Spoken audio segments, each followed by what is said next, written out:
Earthbound News Conference with Fox Business's Jerry Willis, Tea Party Patriots CEO Jenny Beth Martin, and Out of This World Market Watcher Scott Martin.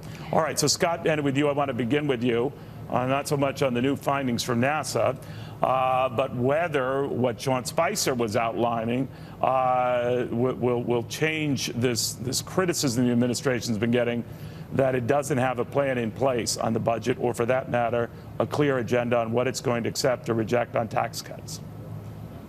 Yeah, that's been really interesting rhetoric, Neil. In fact, just looking at the last 8 years, even the last 12 years, budgets have had these impasses. You know, they've had tax cuts that have not been paid for. I mean, look what's happened to the debt and deficit. So to proclaim the notion of saying, hey, we need to have these tax cuts paid for is about as good of an idea as, say, having Michael Vick run the ASPCA, because you don't need that. You have growth, you have business spending, you have consumer confidence that'll come by way of these tax cuts that will pay for them, not this pay-go stuff that we saw Obama pass some years ago that didn't work. You're actually going to have economic growth that will pay for these tax cuts. Well, you hope, that's what the right? American people Jenny want to Beth see. Martin, that's a good question for you. The whole Tea Party movement, if you think about it, and who am I to remind you, was about watch this excessive spending, watch this deficits were just spiraling out of control.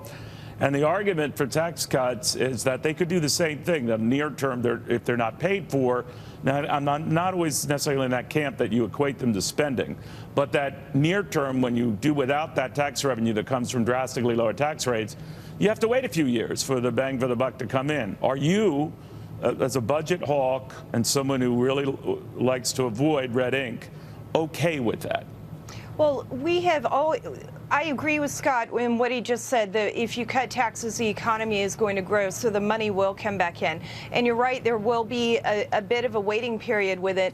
What we want to see at Tea Party Patriots is not just tax cuts so the economy grows, but couple it with spending cuts, because we have $20 trillion in debt right now. The government just keeps growing and growing and growing, and it's time to rein that in. I was encouraged to hear President Trump reiterate that he's going to address the government spending as well a little while ago. All right, a promise is one thing. If it's anything like my dietary commitments, I don't know, Jerry. And I'm wondering whether the markets care. So just put your market hat on, and regardless of your personal views, let's say we get big tax cuts, but they aren't paid for up front. This import tax, which was going to go a long way to doing just that, fizzles out, doesn't get support.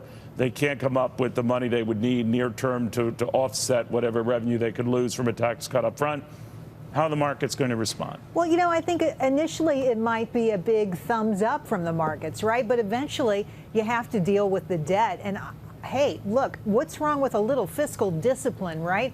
Because at the end of the day, what we know about the Trump tax plan, which is not that different from the Republicans' tax plan minus border tax, is that even with dynamic scoring, you're going to get $2 to $3 trillion worth of revenue less. We're going to have less money to spend. And at the same time, over 10 we're talking years. about over 10 years, right? Over 10 years, right. Sir, correct.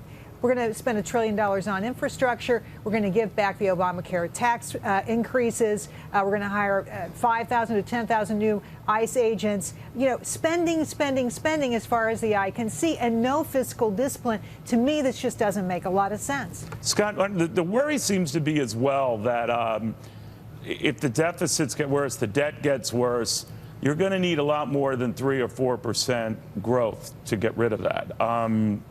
What is a number used in the back of your mind to justify what we could be about to see?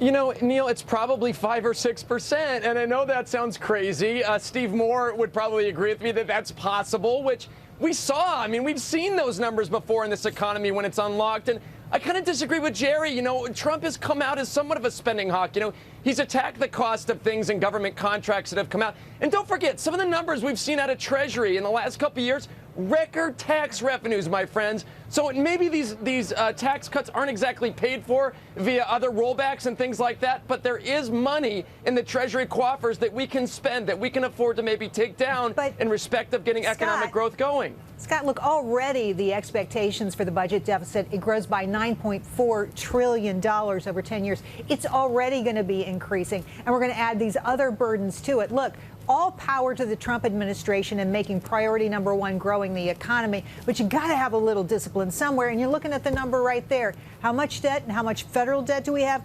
$19.9 trillion. You know how much that is for each and every taxpayer in the country? $166,000, because we're the ones who pay it, right? It's not the people who aren't paying taxes. It's the taxpayer. $166,000. Yeah, just Too jump much. change, jump change. All right, guys, seriously, I want to thank you all. We're learning more about, meanwhile, something that is out.